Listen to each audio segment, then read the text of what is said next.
حضرت آدم علیہ السلام کی کہانی۔ بسم اللہ الرحمن الرحیم۔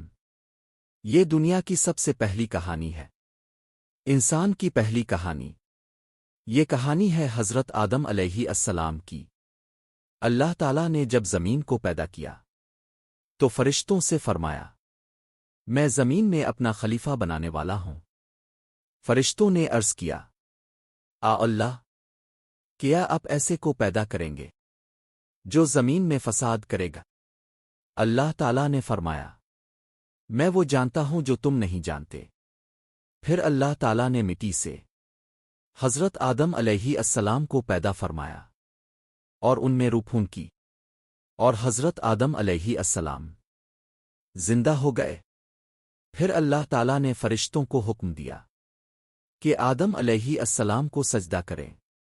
سب فرشتوں نے سجدہ کیا مگر ایک نے انکار کر دیا، وہ تھا شیطان۔ شیطان نے کہا، میں آگ سے بنا ہوں اور یہ مٹی سے بنے ہیں، میں ان سے بہتر ہوں۔ اللہ تعالیٰ نے شیطان کو اپنی رحمت سے نکال دیا۔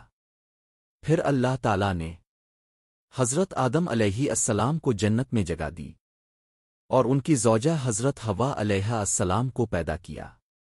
اللہ تعالیٰ نے فرمایا، تم دونوں جنت میں رہو اور جہاں چاہو کھاؤ، لیکن اس درخت کے قریب نہ جانا۔ مگر شیطان نے انہیں بہکایا اور کہا، یہ درخت ہمیشہ کی زندگی کا ہے۔ آخرکار حضرت آدم علیہ السلام اور حضرت حوا علیہ السلام اس درخت کے قریب چلے گئے، اور پھر اللہ تعالیٰ کا حکم آ گیا، تم سب زمین پر اتر جاؤ۔ حضرت آدم علیہ السلام بہت پریشان ہوئے۔ انہوں نے فوراً اللہ تعالیٰ سے معافی مانگی۔ انہوں نے دعا کی، اے ہمارے رب، ہم نے اپنے اوپر ظلم کیا، اگر تو ہمیں معاف نہ کرے تو ہم نقصان اٹھانے والوں میں ہوں گے۔ اللہ تعالیٰ نے ان کی توبہ قبول فرما لی، اور یوں حضرت آدم علیہ السلام زمین پر پہلے انسان بن کر آئے۔ یہ کہانی ہمیں سکھاتی ہے، اللہ سے ہمیشہ معافی مانگنی چاہیے، شیطان سے ہمیشہ بچنا چاہیے۔ اللہ کی بات ماننے میں ہی کامیابی ہے۔ اگر آپ کو یہ اسلامی کہانی پسند آئی ہو تو ویڈیو کو لائک کریں، چینل کو سبسکرائب کریں۔